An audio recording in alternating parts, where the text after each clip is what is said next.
नमस्कार मित्रांनो, सध्या जगात जेफ्री एप्स्टीन फाईलची चर्चा आहे. तर महाराष्ट्रामध्ये लिंग पिसाट खरात फाईलची चर्चा जोरात चालू आहे.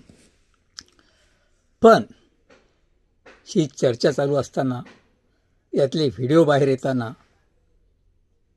खुद्द मुख्यमंत्र्यापासून ते बऱ्याच मंत्र्यांचे, आमदारांचे, नेत्यांचे फोटो बाहेर येत आहेत.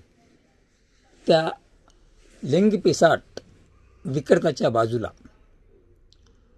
मोठमोठे नेते मंडळी, चंद्रकांत दादा पाटील असतील, मुख्यमंत्री देवेंद्र फडणवीस असतील, उपमुख्यमंत्री एकनाथ शिंदे असतील, दादा भुसे असतील, दीपक केसरकर असतील, असे अनेक मान्यवर मंडळी, सुनील तटकरे, अनामिका कापणारे, त्यानंतर महिला आयोगाच्या अध्यक्षा रुपालीताई चाकणकर यांचा तर राजीनामा झाला. आता सहआरोपी यांना करणार की काय पता नाही. पण या फोटोमध्ये मला एक फोटो दिसला नाही, तो अजितदादा पवारांचा.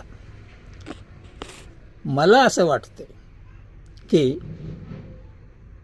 जशी या गोष्टीची कल्पना मुख्यमंत्री म्हणतात मला 1 वर्षापूर्वी कळालं होतं, पण त्यांचं गृह खातं झोपी गेलं होतं, तशीच कल्पना अजितदादांना या फाईलबद्दल असावी आणि त्याच कारणास्तव अजितदादा आपल्या स्वगृही आपल्या काकाच्या पक्षात विलीन होण्याच्या निर्णयावर ठाम झाले होते आणि विलिनीकरण होईल आणि मग सगळा भांडाफोड होईल.